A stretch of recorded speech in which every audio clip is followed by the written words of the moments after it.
മലയാളം ടിവിയിലെ ഏറ്റവും പ്രിയപ്പെട്ട ഷോകളിലൊന്നാണ് ഹലോ കുട്ടിച്ചാത്തൻ. 12 വർഷങ്ങൾക്ക് മുമ്പാണ് ഏഷ്യാനെറ്റിൽ ഹലോ കുട്ടിച്ചാത്തൻ സീരിയൽ സംപ്രേഷണം ചെയ്തത്.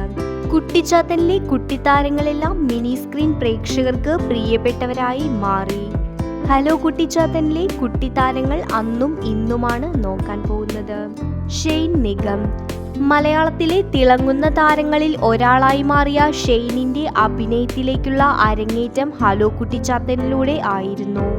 ഇന്ന് മലയാളത്തിലെ താരമൂല്യമുള്ള ഒരു നടനാണ് ഷെയ്ൻ. മരിച്ച അബിയുടെ മകനാണ് ഷെയ്ൻ നിഗം. നവനീത് മാധവ്. കുട്ടിച്ചാത്തൻ എന്ന കഥാപാത്രം അഭിനയിച്ച താരമാണ് നവനീത്. നടൻ നീരജ് മാധവന്റെ അനിയനാണ് നവനീത് മാധവ്. കുറച്ച് സിനിമകളിൽ താരം അഭിനയിച്ചിട്ടുണ്ട്. ശ്രദ്ധ ഗോകുൽ.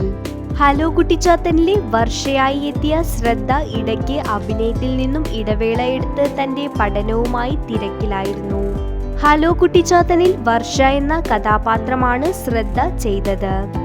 ഇടയ്ക്ക് അഭിനയത്തിൽ നിന്നും ഇടവേളയെടുത്ത് പഠനവുമായി തിരക്കിലായിരുന്നു താരം ഇപ്പോഴൊരു ഡോക്ടറാണ്. അഭിരാമി സുരേഷ്. ഗായികയും സംഗീതജ്ഞയും സംഗീത സംവിധായകയും വീഡിയോ ജോക്കിയുമൊക്കെയായി തിളങ്ങുകയാണ് അഭിരാമി സുരേഷ് ഇന്ന്. ഗായികയായ അമൃത സുരേഷിന്റെ സഹോദരിയാണ് അഭിരാമി. ബ്ലോഗർ എന്ന നിലയിലും അഭിരാമി പ്രശസ്തയാണ്. അഭയ് തമ്പി. സംവിധായകൻ വിജി തമ്പിയുടെ മകനാണ് അഭയ് തമ്പി. അഭയ് ഇപ്പോൾ എഞ്ചിനീയറായി ജോലി ചെയ്യുകയാണ്. വീഡിയോ ഇഷ്ടപ്പെട്ടാൽ ലൈക്ക് ചെയ്യൂ, സബ്സ്ക്രൈബ് ചെയ്യൂ.